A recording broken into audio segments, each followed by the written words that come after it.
Be the Messenger, the Courageous Hearts Collective podcast, hosted by Dr. B. Chad Starks.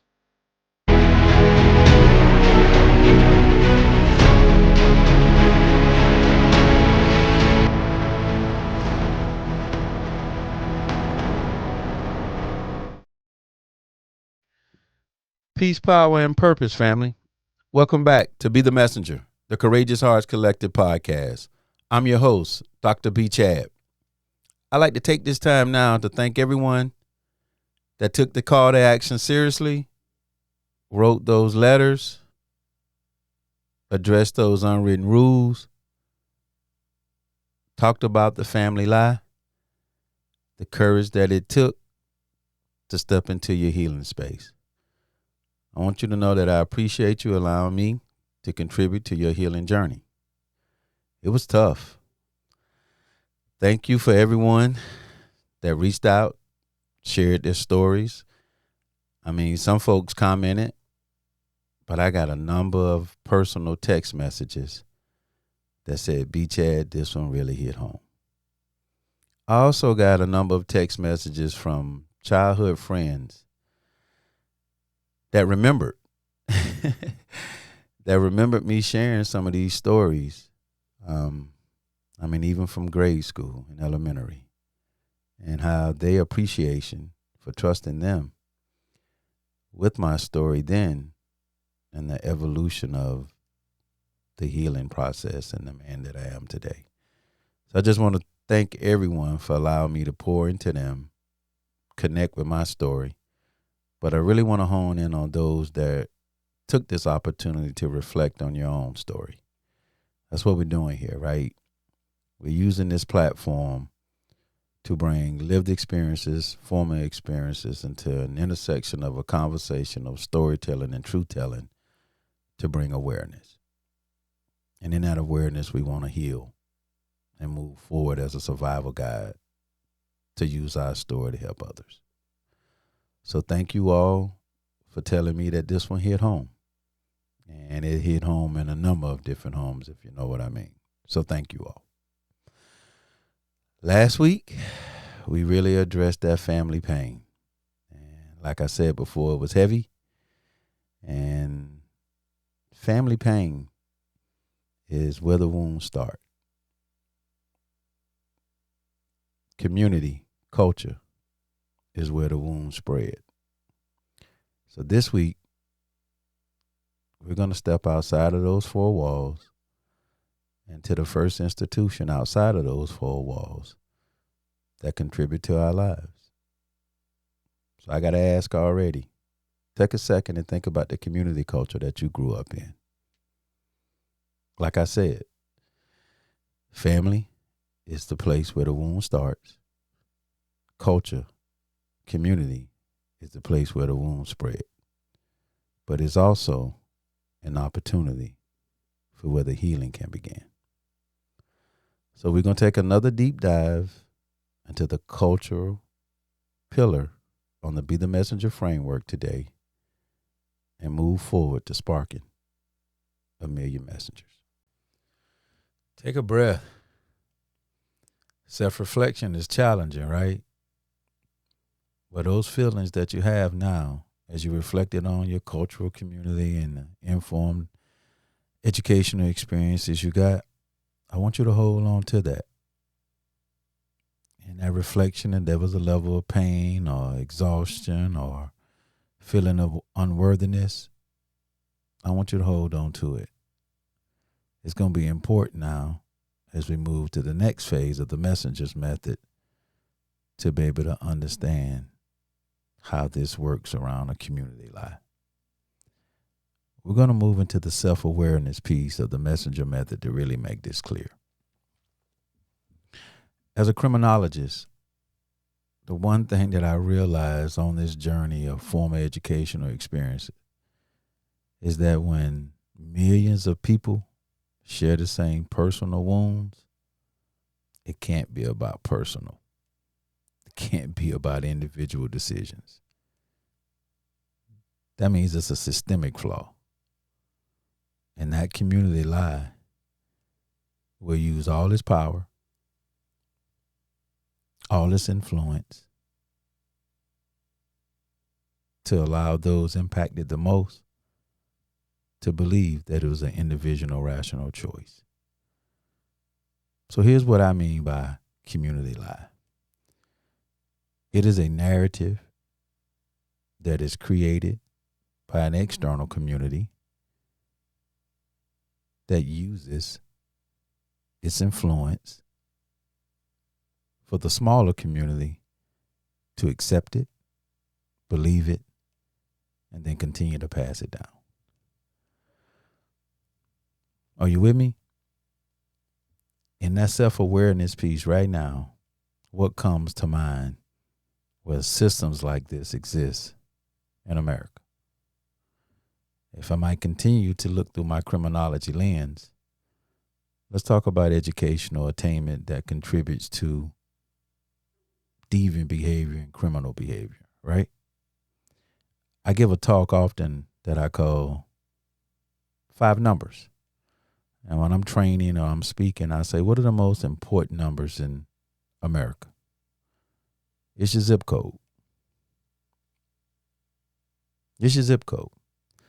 If you do research on your zip code, it is going to talk about crime, education, economics, healthcare. It is a nice blueprint to understand how much those in position of power invest into your community. Zip code, the most important 5 numbers, will tell you just about everything about the systemic intentionality of investing into your community, into your families, into your culture, and to our babies is the zip code. There's a direct correlation, if you go into any prison system, on high school graduations. Majority of those incarcerated men have an 11th grade, no higher than 11th grade education. 11th grade education for females. When you look at men, most incarcerated on average don't have more than an 8th grade education.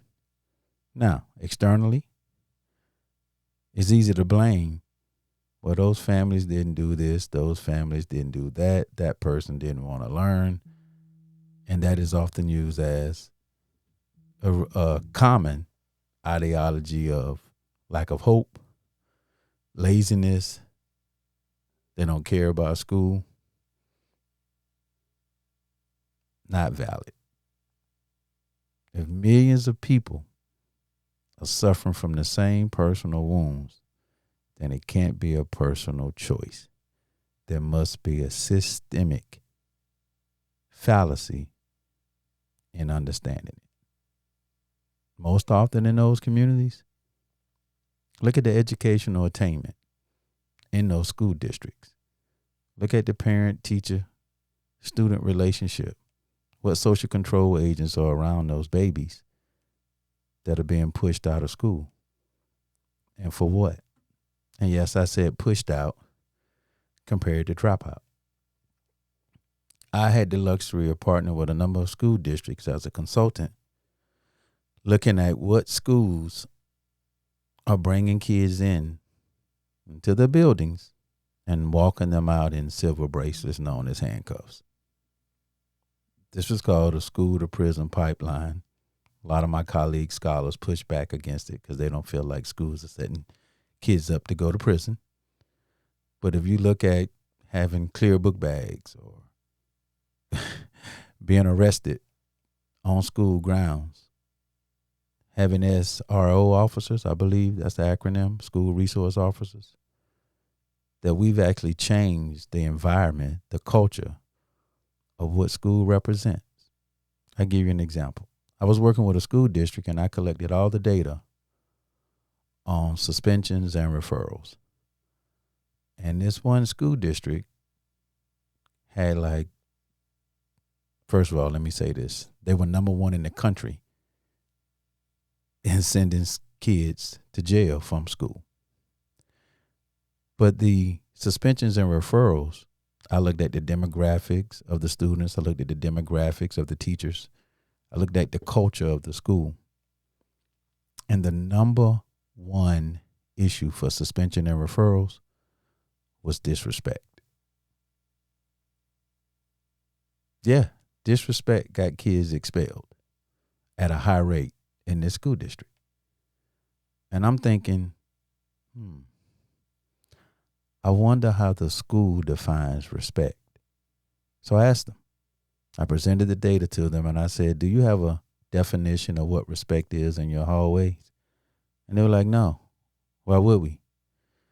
I said, well, according to the zip code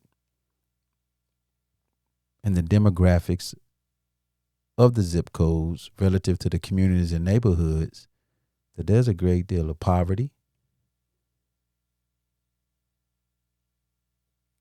coming, influencing the kids in your school district, which could help us understand that no one is investing into the families and the communities, and maybe parents are working or whatever the situation may be.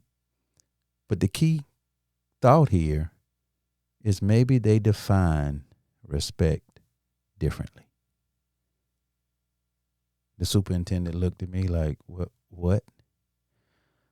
For example, the youngest of 5, small stature, may not always get the microphone to share his or her or their belief. What if that kid raises his or her their voice in order to be heard? In a school system, that might not be the appropriate way.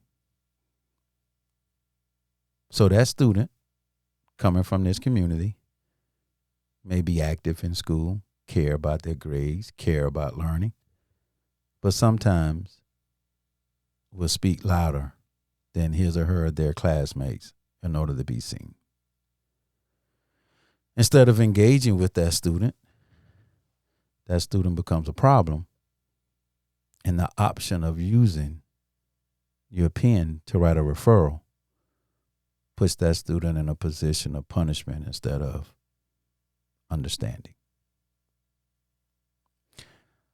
I studied this data and realized that there was a disconnect between a community lie and a community truth.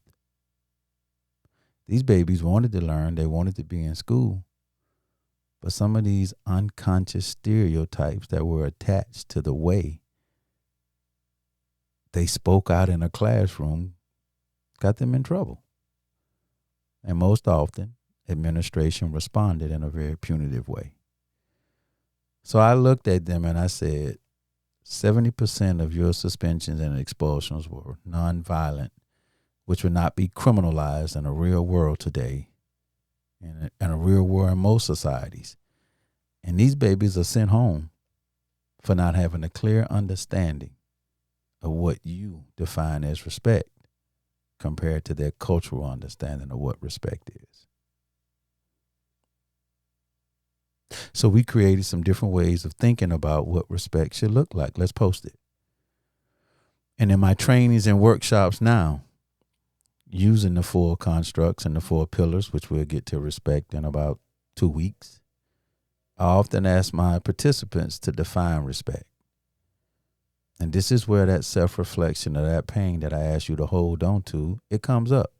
Because now you got to think about, what did respect look like in your home? What did respect look like in your community? What did respect look like in all the institutions that contribute to the way that you experience the world? There's a lot of folks out here that are carrying the pain that has been subjected by institutions that's supposed to protect them, that's supposed to love on them, simply by presenting a community lie. So here comes the stereotypes coming into play. Those administrators, have they healed? What were their cultural experiences? How diverse have their experiences been to understand that the 4 first minutes of a 30-minute news segment is always going to paint the worst things going on in your community? Peep it. Check me. Watch the 6 o'clock news and watch how they present the worst things. That is a psychological training for bad. That's that broken windows theory that I keep talking about. Whenever you see bad, you believe bad and contribute to bad. Now, we can talk about what bad looks like on racial and gender and socioeconomic dynamics, but we are filtering community lives through the institutions that have the influence.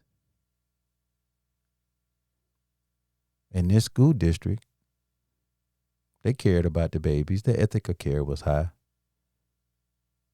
But they were unconscious about there may be different definitions of what respect looks like.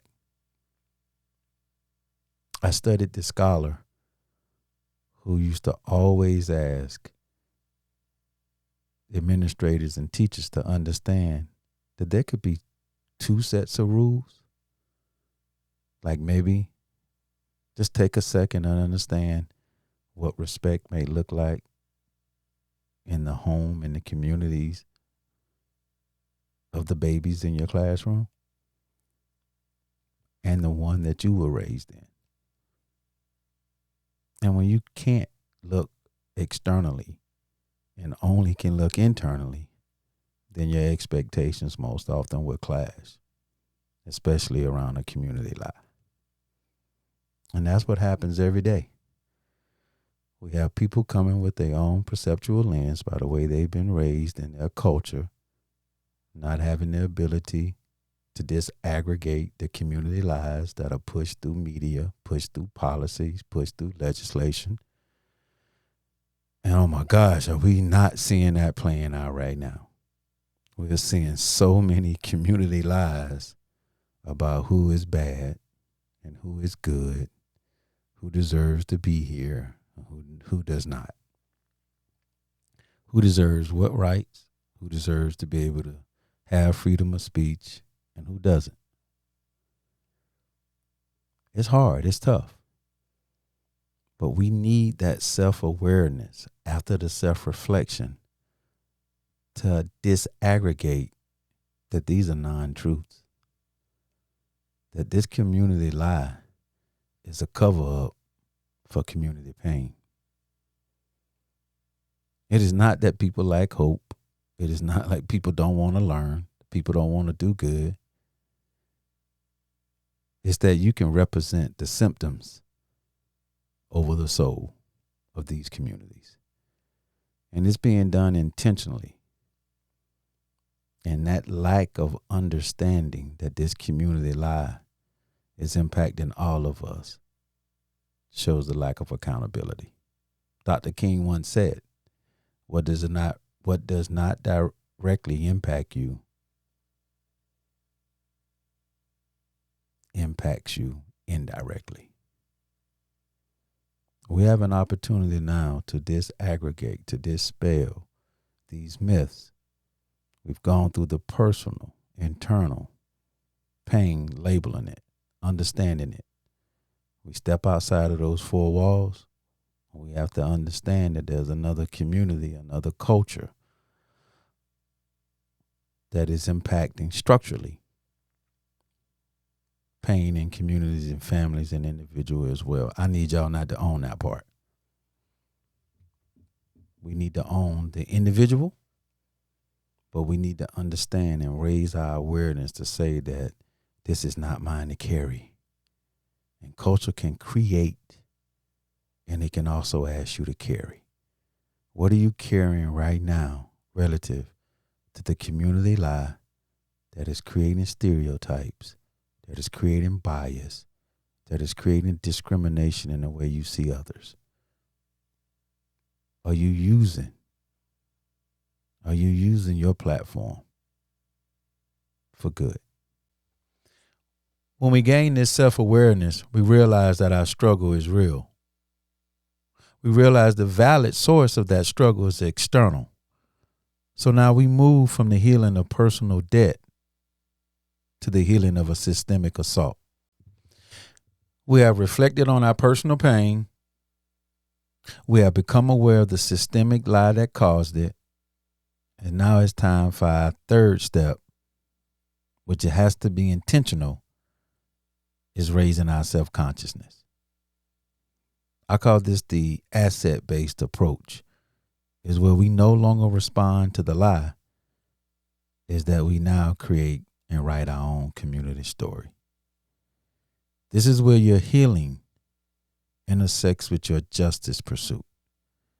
This is how you take back control of the narrative. This is where we amplify our voices. This is where we begin the pursuit and action of becoming real messengers. Here's the growth opportunity here.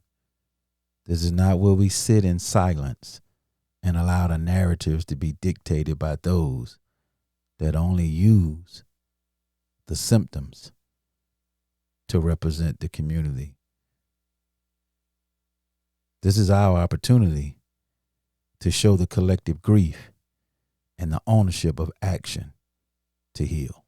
So our self-consciousness gives us the strength to take our narrative back, to write our own story. So the call to action this week, if you would be so kind to accept it, is to rewrite the narrative. I would like for you to write down one cultural strength that represents you.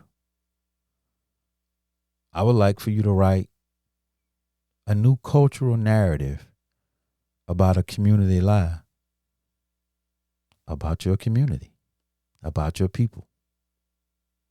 I feel like for you to have a conversation with someone about the community lie and how now you, the conscious person, can change it.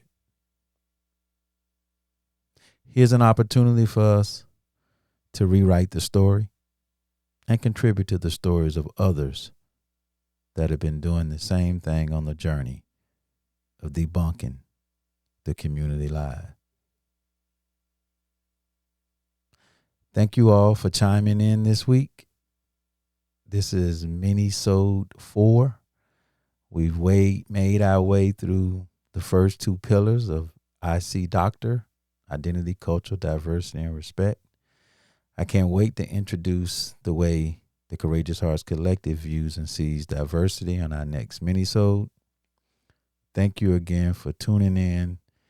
If this message today resonates with you, please like, please comment, and share. Be courageous, be authentic, be love, be the messenger.